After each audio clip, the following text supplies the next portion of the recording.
Hola, antes que nada, un placer estar con ustedes nuevamente y sobre todo con un tema tan relevante, hablando específicamente del electroencefalograma y específicamente también del espectrograma en el paciente adulto. Ahora, hablar de espectrogramas y de electroencefalograma realmente, aunque muchos lo consideran como un tema nuevo, en realidad esto no tiene nada de nuevo. Ahí estoy mostrando una publicación de 1998 donde se describe el procesamiento de la señal del BIS en particular. Sin embargo, desde ese entonces ya hablábamos de espectrogramas, solo que en escalas de grises. Hoy en día vemos novedoso, dado que ha cambiado el color nada más, pero en realidad no estamos hablando de nada nuevo, algo que ya está descrito en anestesia desde hace tiempo. Sin embargo, además también hemos entendido que a lo largo del tiempo no podemos concentrar toda la información del sistema nervioso central en un simple número. Entonces, esta pantalla que ven representa el procesamiento que hacíamos anteriormente, donde conectabas un cable VGA HDMI del monitor BIS a la computadora y descargabas un programa llamado BIS Analyzer y obtenías toda esta información. Dentro de ello, el espectrograma. Y quiero que vean que el espacio que se destina al número o al valor BIS va disminuyendo. Sin embargo, independientemente de la tecnología que estemos utilizando, el principio básico no ha cambiado y consiste en captar la actividad eléctrica neuronal, captar toda esa actividad que se genera por el movimiento de iones con cada fenómeno de despolarización y repolarización. Sin embargo, sabemos que de la corteza cerebral hasta la superficie de la piel donde colocamos el sensor, hay diferentes estructuras que tienen que atravesar. Dentro de ellas, algunas favorecen la transmisión de esta corriente eléctrica, como el líquido cefalorraquídeo, algunas otras la distorsionan, como el hueso. Y parte de aquí, algo bastante importante que siempre he mencionado, el monitor que utilicemos solo se encarga de analizar la información que recibe. De ahí la relevancia de que nosotros ayudamos a que el monitor cuente con la información correcta y para ello es importante hablar de la impedancia. La impedancia se refiere a la resistencia que ofrece un electrodo al paso de la corriente eléctrica. En condiciones normales va de 300 a 5000 ohmios, o lo que es lo mismo, de 0.3 a 5 kiloohms. Y esto es algo que debemos estar monitorizando a lo largo del procedimiento quirúrgico también, dado que bastante frecuente que a la mitad de la cirugía el sensor se despegue de forma parcial, la impedancia incremente y a partir de ahí la información que nosotros vamos a obtener es una información errónea. ¿A qué se refiere esto? En condiciones normales, bueno, aquí lo que ven es el sistema internacional 1020 para la colocación de los electrodos y tenemos un electroencefalograma común y corriente. Primero debe quedar claro que cada canal del electroencefalograma representa la diferencia de potencial entre dos electrodos. ¿Qué quiero decir con ello? Que este primer canal que vemos representa la diferencia de potencial entre FP1 y F7, o sea, entre estos dos electrodos.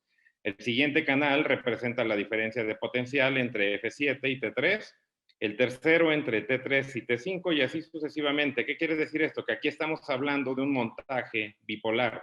Se comparan todos contra todos los electrodos. Sin embargo, en anestesia, los monitores que utilizamos habitualmente, estamos hablando de montajes monopolares referenciados, llámese BIS, SLINE o entropía. En esta imagen vemos claramente que tenemos 4 canales de electroencefalograma, L1, R1, L2 y L2. El sensor que estamos utilizando, primero tenemos un electrodo tierra que se va a encargar de cerrar el circuito eléctrico, un electrodo de referencia que va a ser el punto de comparación de los 4 canales activos. ¿Qué quiero decir con ello? Que para obtener el primer canal, L1 representa la diferencia de potencial entre L1 y el electrodo de referencia. Para obtener R1, que es el segundo canal, nuevamente es la diferencia de potencial entre R1 y el electrodo de referencia, y así sucesivamente, de modo que los 4 canales activos tienen el mismo punto de comparación. Y de aquí nace la importancia de que el electrodo de referencia se encuentre perfectamente adherido a la superficie de la piel. ¿A dónde quiero llegar con esto? Si tenemos dos electrodos diferentes, deben captar señales diferentes, porque a mí me interesa la actividad neuronal. En esta escena aquí representamos dos electrodos diferentes con una impedancia dentro de rangos normales. ¿Qué quiere decir esto? Que si yo doy un ligero golpe en la frente del paciente, la señal se va a captar de igual forma en los dos electrodos. Entonces el equipo en automático lo va a eliminar porque quiere señales diferentes. Pero ¿qué sucede si tenemos los mismos dos electrodos, pero uno de ellos con una impedancia mucho mayor? Obviamente, aunque sea el mismo estímulo, conocido como un artefacto, la señal se va a captar diferente. ¿Por qué? Porque uno de ellos ofrece una mayor resistencia al paso de la corriente eléctrica y el equipo la va a procesar como si fuera actividad electroencefalográfica. Y de aquí debe de quedar claro que en el espectrograma los artefactos, el equipo lo representa en color blanco. Ahora, el electrodo de referencia, que es el que debe quedar perfectamente adherido a la superficie de la piel para que no tengamos ningún artefacto en los 4 canales activos. Con fines anestésicos, son 2 conceptos claves que debemos entender del electroencefalograma. El primero de ellos es amplitud, que se refiere al voltaje medido en microvoltios, qué tan grande o pequeña es la onda. La imagen del lado izquierdo son ondas pequeñitas o ondas de baja amplitud. La imagen del lado derecho son ondas grandes o ondas de gran amplitud. Ahora, si contamos el número de ondas por unidad de tiempo, aquí la unidad de tiempo es el segundo, la distancia entre cada una de estas líneas azul representa 1 segundo. Y si nos ponemos a contar el número de ondas que existe, las imágenes del lado izquierdo sabemos que tienen una baja frecuencia, a diferencia de las imágenes del lado derecho. Y en base a su frecuencia, las podemos catalogar en diferentes ritmos. El ritmo delta, que sabemos que va de 1 a 4 ondas por segundo, ritmo teta de 5 a 8 ondas por segundo, ritmo alfa de 9 a 12 y así sucesivamente. Ahora, algo que debe de quedar claro, tal vez en algunas ocasiones me han hecho un comentario de por qué no hablamos de algo más de la amplitud y la frecuencia del electroencefalograma. Y tal vez aquí podríamos hablar que sí nos puede ayudar a tener sospechas de polipuntas, de onda lenta, o de que el paciente tiene actividad epileptiforme en el transanestésico. Sin embargo, se sale esto dentro de los objetivos de la charla. Ahora, en estos 2 videos queda más que claro. El video superior pasa ondas de baja amplitud y alta frecuencia, o sea, ondas pequeñitas y rápidas, características de un paciente consciente. El video de abajo, ondas grandes y lentas o ondas de gran amplitud y baja frecuencia, características de un paciente bajo anestesia general. Ahora, en base a esta clasificación de la frecuencia de cada uno de estos ritmos, el electroencefalograma se va a procesar y lo vamos a representar, o bueno, los equipos hoy en día nos ayudan a hacerlo todavía más fácil, representándolo en espectrogramas. Primero, aquí tenemos la información de los 2 hemisferios cerebrales, porque en este caso estamos utilizando sensores bilaterales. Aquí analizamos la frecuencia 0, 10, 20 y 30 para un hemisferio cerebral, 0, 10, 20 y 30 para el otro hemisferio, de modo que el área que va a ocupar cada uno de los ritmos es esa. El área del espectrograma de cada ritmo no va a cambiar. ¿Por qué? Porque delta va de 1 a 4, teta va de 5 a 8, alfa va de 9 a 12 y así sucesivamente. Lo que va a cambiar es el color. Y el color está determinado en base a la barra del lado derecho, donde la unidad de medida es decibelios.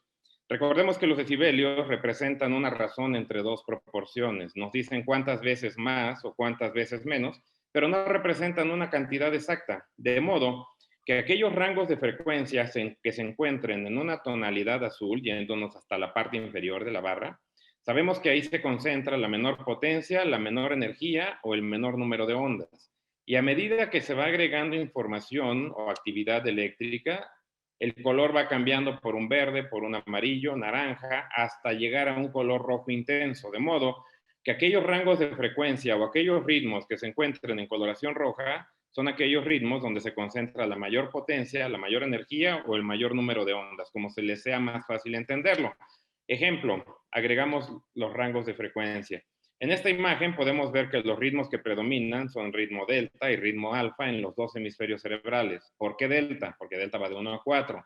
¿Por qué alfa? Porque va de 9 a 12. ¿Por qué decimos que son los ritmos que predominan? Porque es donde se concentra la mayor potencia y están en color rojo. También podemos ver que el ritmo gamma es donde se concentra la menor cantidad de ondas. ¿Por qué es gamma? Porque va de 26 en adelante. ¿Por qué concentra la menor cantidad de ondas? Porque está en una tonalidad azul. Si cambiamos de imagen, primero aquí vemos que en los 2 hemisferios cerebrales tenemos una línea blanca, eso representa un artefacto. Y si agregamos los ritmos o la clave para saber dónde se encuentra cada uno de los ritmos, sabemos que además de predominar el ritmo delta y alfa, también es un ritmo predominante el ritmo beta. Entonces, Primero, que quede claro que el ritmo no va a cambiar de lugar, va a cambiar el color en base a la cantidad o a la potencia de la energía que se genere. ¿Cómo funciona realmente el espectrograma? Esto es algo bastante dinámico. Cada 1.2 segundos toma una muestra del electroencefalograma, la procesa y la representa en el extremo del lado derecho. Sin embargo, cuando colocamos el sensor, primero vamos a tener una pantalla negra y vamos a correr la animación para que comience a verse cómo primero tenemos actividad en todos los rangos de frecuencia. Tenemos algunos artefactos que se van a ver en color blanco, que ya lo sabemos, y al comenzar la fase de inducción, estos ritmos rápidos, llámese beta y gamma, de estar en una tonalidad roja, vemos que va cambiando a un azul. ¿Qué quiere decir? Que disminuyó la potencia en ritmo gamma y ritmo beta. Actualmente, si centran la mirada en el extremo derecho, el único ritmo que predomina es el ritmo delta. Tenemos actividad T en rango teta y en rango alfa considerable. Y es en este momento en donde el ritmo alfa comienza a incrementar la potencia, porque de estar en un verde comienza a pasar a un rojo, a un naranja, hasta llegar a un rojo intenso. Y en términos generales podemos decir que ahorita el paciente ya está en un adecuado estado anestésico. ¿Por qué? Porque el ritmo delta y el ritmo alfa son los ritmos predominantes. Si se dan cuenta, al correr esta animación, la información más reciente la vamos a obtener en el extremo del lado derecho y la información que está se va recorriendo a la izquierda y a la izquierda. De modo que toda la pantalla representa una especie de tendencias del electroencefalograma de los últimos 20 minutos. Ahora, en realidad no corre tan rápido como en esta animación que acabamos de ver. Este video ya es un video grabado en tiempo real, donde nuevamente vemos que tiene ritmo delta y ritmo alfa como predominantes. El ritmo en rango beta y rango gamma es donde se concentra la menor potencia. Tenemos un artefacto. Y ahí donde dice, ojo, ¿por qué? Porque debemos de centrar la mirada en el extremo del lado derecho. ¿Qué es lo que hice? Di un ligero golpe en la frente del paciente, comienzo a grabar, corre el video, y quiero que observen cómo se genera nuevamente el artefacto, y si centran la mirada en ese extremo derecho, se darán cuenta que está agregando información en ese lado derecho, y la información que está se va recorriendo y se va recorriendo. Y en realidad es así como está funcionando en tiempo real. Entonces, la parte más que debemos estar más atentos durante el procedimiento quirúrgico es al extremo derecho, porque es donde se agrega la información más reciente. Ahora, diferentes publicaciones nos han hablado de firmas o de huellas de cada uno de los fármacos. Sin embargo, creo que hemos malinterpretado el hecho de sumar cada uno de los espectrogramas y que a fuerzas, si estoy utilizando propofol, ketamina y dexmedetomidina, debo de sumar esos 3 espectrogramas y esos son mis objetivos, cuando en realidad yo prefiero que aprendamos a interpretar los objetivos en el estado anestésico. Y para ello esta publicación, que no es para nada reciente, pero que es una publicación clásica, donde fueron incrementando las concentraciones de propofol a medida que evaluaban la actividad electroencefalográfica con espectrograma y analizaban cuándo el paciente dejaba de responder a un estímulo verbal. Y aquí lo vamos a ver más claro. La primera línea punteada, esta, representa el tiempo en el que el paciente dejó de responder ante un estímulo externo. ¿Qué es lo que se percataron? Que el ritmo alfa incrementa la potencia. ¿Por qué? Porque de estar en esta tonalidad amarilla, quiero que vean cómo empieza a adquirir una tonalidad roja. ¿Qué quiere decir? Que aumentó la potencia. Y así se quedó mientras estaba el paciente inconsciente. Pero fueron bajando las concentraciones de propofol y esta siguiente línea punteada representa el periodo de tiempo cuando el paciente despertó. Y si se percatan, aquí el ritmo alfa comienza a perder potencia. De estar en un rojo, va pasando un amarillito a un azul y el paciente despierta. De modo que hoy en día el ritmo alfa se ha considerado como un marcador de inconsciencia y nos habla de la hiperpolarización del sistema tálamo-cortical. Recordemos que el tálamo funciona como un sitio de relevo para casi todos los estímulos antes de llegar a la corteza cerebral. Cuando nosotros administramos cantidades crecientes de propofol, se hiperpolariza y se cierra el circuito entre el tálamo y la corteza, bloqueando el paso de los estímulos de estructuras inferiores. Ojo, una tiene que ver la intensidad o el grado de hiperpolarización del sistema tálamo cortical y la intensidad del estímulo, porque si el estímulo llega con demasiada intensidad, puede romper esta sincronía, como lo vamos a ver más adelante. Con estos dos videos, creo que es bastante obvio las diferencias de las que hemos estado hablando entre un paciente consciente o inconsciente, ondas bastante rápidas con una frecuencia muy alta, que incluso sería imposible prácticamente contabilizarlas, ondas grandes y lentas de un paciente bajo anestesia general.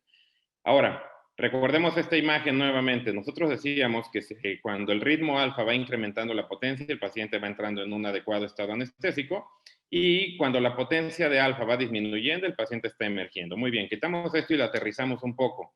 En esta primera imagen, primero quiero que vean el extremo del lado izquierdo del espectrograma, o sea, aquí.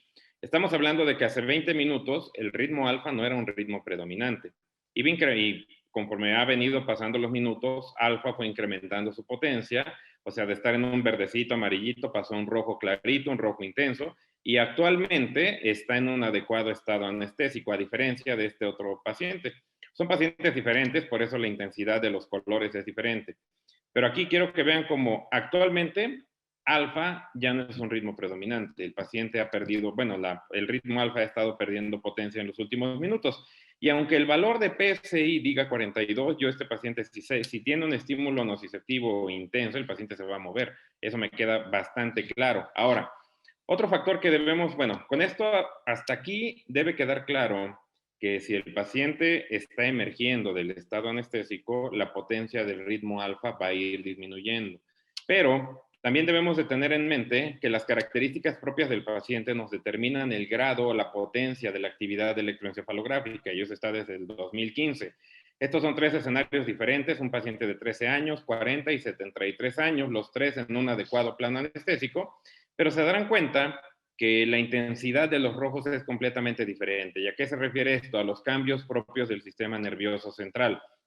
Específicamente, atrofia cortical, disminución del número de neurotransmisores y dilatación ventricular forman parte de estos cambios que van a llevar a disminución de la actividad electroencefalográfica. De modo que pacientes de más de 65 años de edad, a pesar de que alfa sea un ritmo predominante bajo anestesia general, no lo vamos a ver con la misma intensidad en el rojo intenso que estamos acostumbrados a ver de un paciente de 40 años.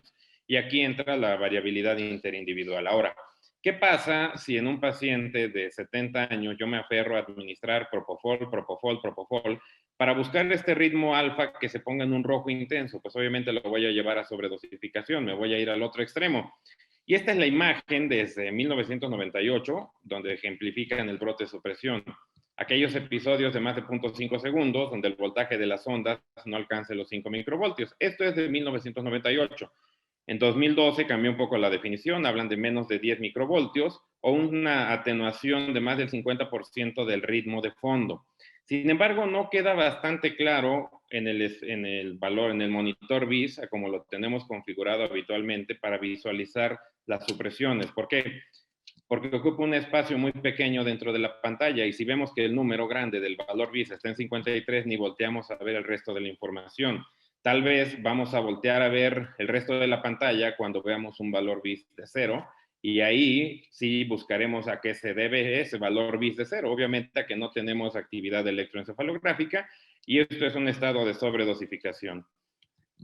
En esta publicación del doctor Lobo del año pasado nos dice, bueno, realmente sigue vigente esto del brote de supresión, mucha gente ni lo considera en cuenta. Hoy en día está relacionado a todo esto de los trastornos cognitivos perioperatorios, específicamente hablando de delirio y de deterioro cognitivo. Y aquí yo sé que algunos estarán pensando, oye, pero ¿cómo delirio, deterioro cognitivo? Si yo estoy acostumbrado a que mi paciente neuroquirúrgico, yo lo dejo intubado para protección cerebral, le doy concentraciones altas de propofol y pido que lo mantengan en la terapia intensiva intubado con altas concentraciones de propofol mínimo 2 días para darle protección cerebral. Eso es algo que está en desuso desde el año 2014. Es una publicación de Cochrane, una revisión sistemática que demuestra que realmente eso, en lugar de brindarte un beneficio, estás generando efectos adversos, y estos son los principales. Hoy en día, el coma barbitúrico solo tiene 2 indicaciones, y indicaciones con un nivel de evidencia muy baja, que quede claro, el nivel de evidencia es débil. Hipertensión intracraneal refractaria y estado epiléptico refractario. Ojo, pero es de definir bien hipertensión intracraneal refractaria, no todas las hipertensiones intracraneales. Ahora, volviendo a esta parte de brote de supresión, este video lo he mostrado en múltiples ocasiones y es el más representativo para hablar de la supresión de la actividad electroencefalográfica. No sé si algún día llegue a tener uno mejor que este, no creo. Este es un paciente de 50 años, ahí pueden ver las concentraciones de su fentanil, de propofol, de lidocaína, que desde estos números sabemos que son concentraciones inaceptables, pero bueno, supresión de la actividad electroencefalográfica. Hoy en día sabemos que el brote de supresión La primera etiología es sobredosis de anestésicos, pero también podemos hablar de hipoperfusión cerebral. Este video es de sobredosis de anestésicos específicamente. Si habláramos de hipoperfusión cerebral, pues tenemos otros componentes que evaluar para poder corregirlo y poder evitarlo. ¿Qué pasa si comparamos esta sobredosificación con el estado anestésico que hemos estado hablando? Primero, analizamos el electroencefalograma.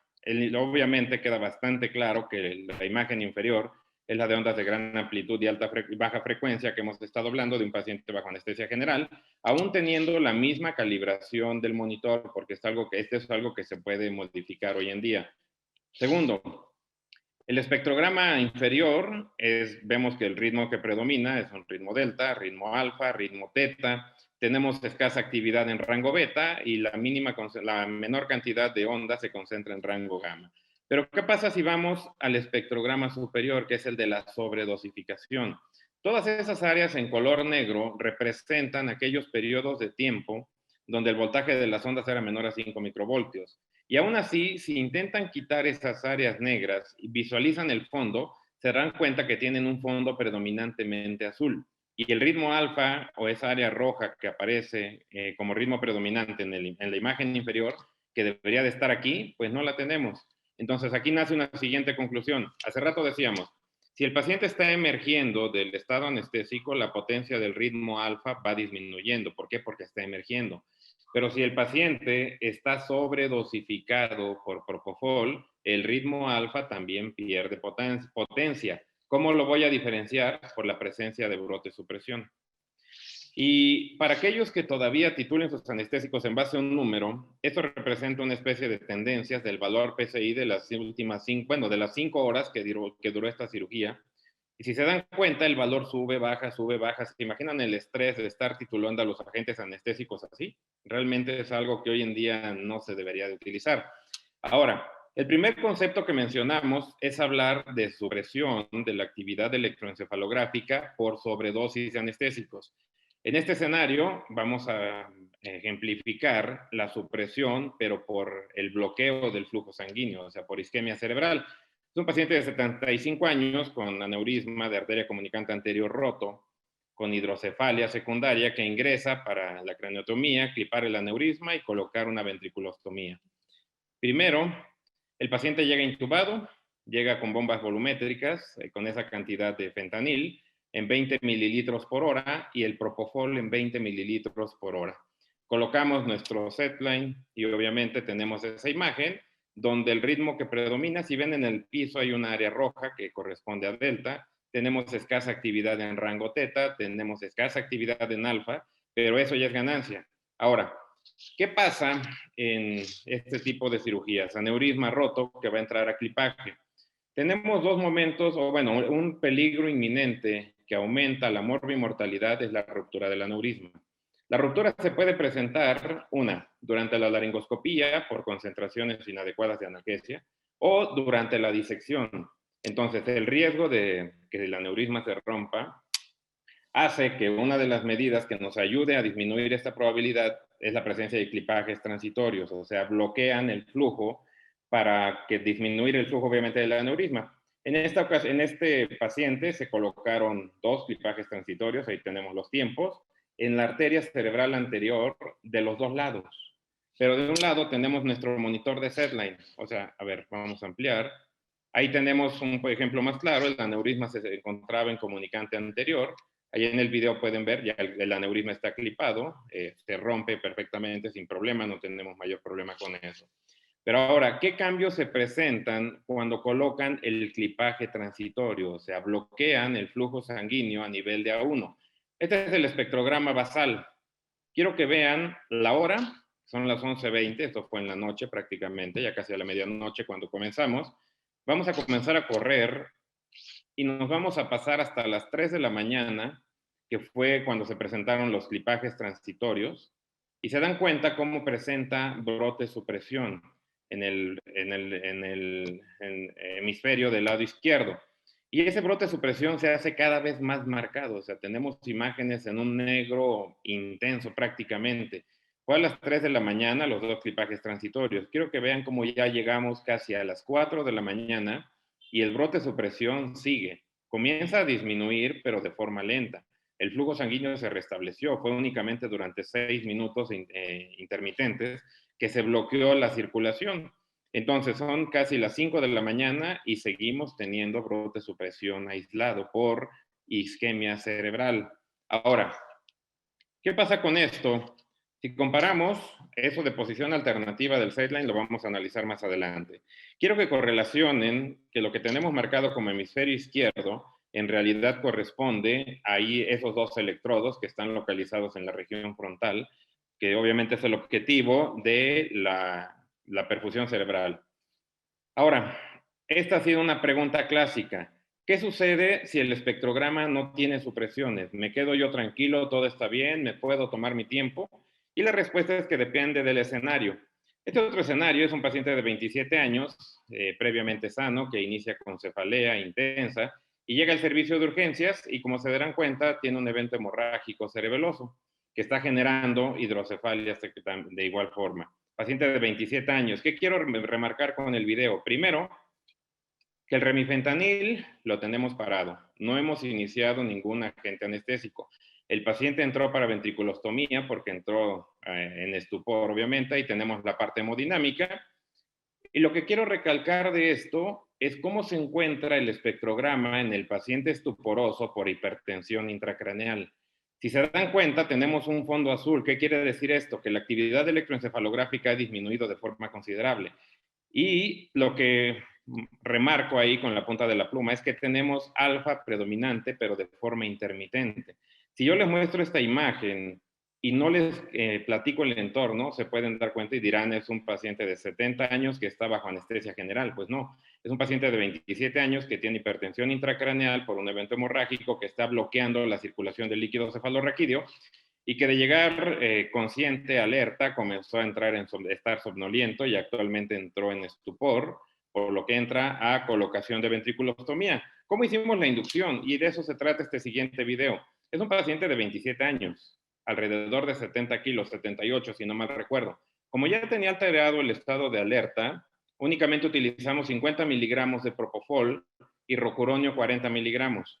¿Cómo estamos actualmente? Estamos con remifentanil, modo efecto, en 3 nanogramos por mililitro con el modelo de Minto. Ahí tenemos las variables hemodinámicas. Y lo que quiero recalcar es cómo cambia la actividad electroencefalográfica después de la inducción. Ahí se ve claramente el antes del lado izquierdo y el después de la inducción. Aún así, no tenemos supresión de la actividad electroencefalográfica.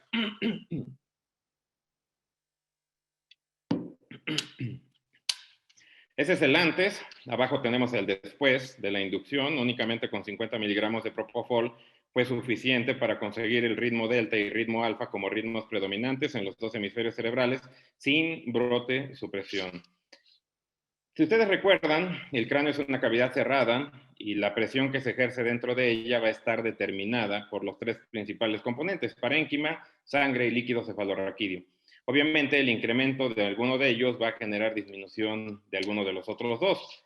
En este escenario, el área verde es el sistema ventricular. Tenemos un evento hemorrágico a este nivel, a nivel del cuarto ventrículo. Y para ejemplificar un poco lo que estaba sucediendo en este caso, esta es una curva de relación volumen-presión intracraneal donde vemos 3 fases. La fase 1 nos habla de una fase donde los mecanismos de compensación funcionan correctamente y a pesar de tener incrementos en el volumen intracraneal, no se generan cambios significativos en la presión intracraneal. Después viene una fase 2, una fase de deterioro de estos mecanismos de compensación, donde comienza a aumentar la presión intracraneal hasta llegar a la fase 3, una fase de baja compliance y alta elastancia, o sea, baja, creo que es nula compliance más bien. Y obviamente en esta fase 3, con mínimos cambios o aumentos de volumen, se generan cambios significativos en la presión intracraneal. Y como el componente de líquido cefalorraquídeo no puede ser un amortiguador, dado que se encuentra obstruida su circulación, el componente sanguíneo es el que se va a sacrificar. Entonces comienza a disminuir el flujo sanguíneo cerebral y eso era en parte los cambios que estábamos observando en el inicio del espectrograma. Eso nos hace que el paciente haya llegado como si estuviera en un estado de inconsciencia, pero que después de la inducción recuperamos los ritmos y que al momento de la emersión, si se dan cuenta, los ritmos rápidos incrementan su potencia de forma considerable. Ahora, otra pregunta clásica, si yo tengo esta imagen en el espectrograma, ¿eso me garantiza que el paciente no se va a mover? No. Hablar de inmovilidad es hablar de otro componente que se va a tocar en otro tema. Pero lo que podemos decir o podemos mencionar aquí es este estudio, donde vemos las diferentes sedes hospitalarias que participaron, y el objetivo fue el manejo anestésico a discreción del anestesiólogo. Lo único que se hizo fue monitorizar con electroencefalograma y evaluar la potencia de los ritmos. Y si se dan cuenta, todos tienen un pico en delta y pico en alfa. ¿Qué quiere decir esto? Que eran los ritmos predominantes. Sin embargo, al momento de hacer la laringoscopía, algunos pacientes se movieron, algo bastante frecuente. Pero si analizamos más a detalle, quiero que vean la cantidad de opioide que utilizaban. Un paciente de 27 años que le daban 100 microgramos de fentanil, esto lo he visto bastante frecuente. Obviamente, esto se debe al incremento del estímulo nociceptivo, como lo vamos a ver en las siguientes imágenes. Y si analizamos el espectrograma de este grupo de pacientes que se movieron, aquí intentan representar en la línea negra la laringoscopía, y si ven el incremento en los ritmos rápidos, la línea verde representa el periodo de tiempo en el que el paciente tuvo un movimiento, una respuesta somática. Pero para verlo un poco más claro, prefiero utilizar esta imagen tal cual del equipo, donde vemos que tenemos delta y alfa como predominantes, sí, pero quiero que vean que la potencia de alfa no se encuentra en un rojo intenso, o sea, está como intercalado. ¿Qué quiere decir esto? ¿Es ritmo predominante? Sí, pero quiero que vean que también el ritmo beta tiene actividad considerable. ¿Qué quiere decir esto? Que este paciente está en un plano superficial, dicho y hecho. Ahora centren la mirada en el extremo del lado derecho, en el rango gamma, y se dan cuenta que está en azul. Cuando comenzamos a ver ese cambio de azul a verde, como ahorita, eso nos habla de que están incrementando los ritmos rápidos, el ritmo beta y ritmo gamma, y que es necesario actuar para no tener una respuesta somática. ¿Qué es lo que hicimos aquí? Como sabíamos que la potencia de alfa no estaba del todo bien marcada, administramos únicamente 30 miligramos de propofol y vean cómo esos ritmos beta y gamma disminuyeron su potencia. ¿Por qué disminuyeron? Porque de estar en un verdecito tirándole rojo pasó a una tonalidad azul. Y si se dan cuenta, nuevamente aumentó la potencia en delta y en alfa, que eran parte de nuestros objetivos. Ahora, no siempre va a ser la opción incrementar propofol. Es necesario interpretar el entorno completo. Y de aquí me voy a pasar a la parte nociceptiva, dado que el ritmo alfa se ha utilizado como un marcador de excitabilidad cortical por dolor.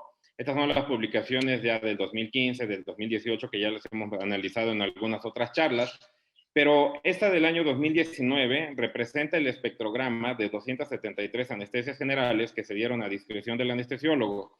¿Qué es lo que relevante? Primero, el inicio de la anestesia, y quiero que vean que después aparece alfa como un ritmo predominante. Con el inicio de la cirugía, el ritmo alfa como que disminuye la potencia, después vuelve a aparecer, o sea, ahí. Y obviamente esto lo correlacionan como el incremento de la excitabilidad cortical. Cuando la potencia de alfa está disminuyendo, si las concentraciones del hipnótico no han cambiado, obviamente, y la intensidad del estímulo quirúrgico incrementó, obviamente se habla de que esa sincronía entre el tálamo y la corteza se comienza a ver comprometida y ese estímulo está llegando a la corteza cerebral, generando disminución en la potencia del ritmo alfa. ¿Cómo se debería de ver? Primero, ahí tenemos, inicia la fase de anestesia, disminución en los ritmos rápidos, delta y alfa como predominantes, y aun cuando inicie la cirugía, la potencia en alfa no debe cambiar. Ejemplo, un hombre de 40 años con el modelo de Jeffs de su fentanil en 0.7 y MASH en 2 microgramos por mililitro. Tenemos ahí el ritmo alfa como predominante, sin embargo, al hacer la laringoscopía, quiero que vean cómo ahí disminuye la potencia. Esto se debe, a que su fentanil, que tal vez no le dimos la latencia necesaria, a que se alcanzara realmente esa concentración en el sitio efector, o tal vez necesitaba concentraciones más elevadas, pero esto es excitabilidad cortical por dolor. Y eso queda demostrado recientemente en esta publicación de hace 2 meses, donde nos hablan, bueno, ¿cómo titulas realmente el opioide? ¿Cuentas con el monitor necesario? Generalmente hablamos de la frecuencia cardíaca, de la presión arterial, o lo más temido, la presencia de activación cognitiva y formación de la memoria. Y nos dicen, bueno, durante todo tiempo nos han hablado de que propofol únicamente es para titular el componente hipnótico, pero hoy en día sabemos que también nos ayuda el componente de nocicepción. ¿Cómo? Obviamente con la presencia, la potencia del ritmo alfa y ritmo beta. Si comienza a incrementar el ritmo beta, obviamente nos habla de excitabilidad cortical, y la potencia del ritmo alfa, si comienza a disminuir, también van de la mano. Entonces, estos dos componentes pueden ser considerados como dentro como parámetros del electroencefalograma para el componente de analgesia. Ahora, el siguiente componente es hablar de electromiografía. La electromiografía es el registro de la actividad eléctrica del músculo y se ha demostrado que es un marcador que nos traduce o que nos predice la presencia de movimiento durante la cirugía. Esta es la imagen de la que acabamos de analizar y quiero que vean cómo tuvimos un primer incremento, un primer pico en la actividad electromiográfica. Sin embargo, más adelante tuvimos un segundo pico de incremento de la actividad electromiográfica. ¿Esto por qué fue? Porque el paciente emergió. Aquí tenemos dos etiologías del incremento en la electromiografía. La primera fue por el estímulo nociceptivo, o sea, si algo queda claro es que la presencia de electromiografía nos habla de que el paciente está recuperando tono muscular. Lo siguiente es saber por qué lo está recuperando. El primero fue por nocicepción y el segundo fue porque el paciente estaba emergiendo ya del estado anestésico. Ahora, aquí es bastante común que digan, bueno, pues está bien el sensor bilateral, pero ¿qué pasa en cirugía neurológica? Ahí no lo puedo utilizar porque va a interferir con el campo quirúrgico y, bueno, hoy en día, bueno, desde hace 10 años contamos con esta información de que podemos tener los cambios y podemos colocar el sensor en prácticamente occipital, frontal, del lado izquierdo, del lado derecho. ¿Qué diferencias tiene? La primera es hablar del fenómeno de anteriorización. ¿Qué quiere decir con ello? Que el paciente consciente a nivel occipital va a tener el ritmo alfa como predominante.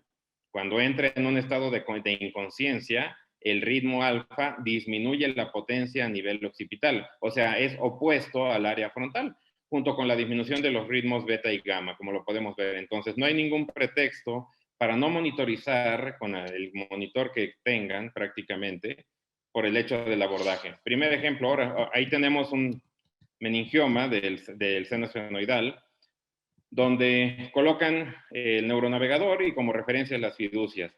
Entonces nos vamos al hemisferio del lado derecho, limpias bien la zona. En lo particular coloco Cabilón y se adhiere perfectamente sin tener ningún problema. Ahora ustedes dirán, oye, pero si es un hematoma subdural, bilateral, hemisférico, como en este caso, pues obviamente lo colocamos así, en la posición habitual, adherimos perfectamente al sensor y el abordaje se puede hacer sin ningún problema y la información es perfectamente confiable. Pues este escenario. Ahora, para aquellos que digan, oye, no, pero ¿qué pasa si tenemos un tumor exactamente en el frontal? ¿Cómo colocas ese sensor? Bueno, cavernoma frontal. ¿Qué es lo que hicimos? Nos vamos hacia el otro lado. Igual, lo adhieres perfectamente, colocas el cabilón y lo fijas. Sin embargo, aquí nada más es importante analizar dónde estamos colocando el sensor y obviamente los cambios que se van a generar por esta colocación. Si se dan cuenta aquí, lo que marca como hemisferio derecho en realidad no es el hemisferio derecho, es la parte más inferior. Y aquí quiero recalcar algo que lo van a ver bastante frecuente cuando hagan este tipo de montajes y para que eviten el error que tiene esta colocación. Si se dan cuenta, este canal L2 es de una amplitud mucho menor a los otros tres canales. Y eso se debe a que el electrodo L2 no conserva la distancia mínima de 2 centímetros con el electrodo de referencia, porque decíamos que cada canal representa la diferencia de potencial entre los dos electrodos. Esa cercanía entre L2 y el electrodo de referencia hace que la amplitud en L2 sea mucho menor al resto de los tres canales y en ocasiones el equipo lo identifica como brote supresión, por eso van a ver ahí unas imágenes negras de forma aislada. Pero entonces, ¿a dónde quiero llegar? A que hoy en día podemos utilizar el uso del electroencefalograma y del espectrograma para una titulación más personalizada en cada uno de nuestros pacientes, pero que no es únicamente para la titulación de agentes anestésicos. O sea, el electroencefalograma y el uso de espectrograma nos va a dar una información mucho más amplia que nos va a ayudar a mejorar la seguridad del paciente. Gracias a todos.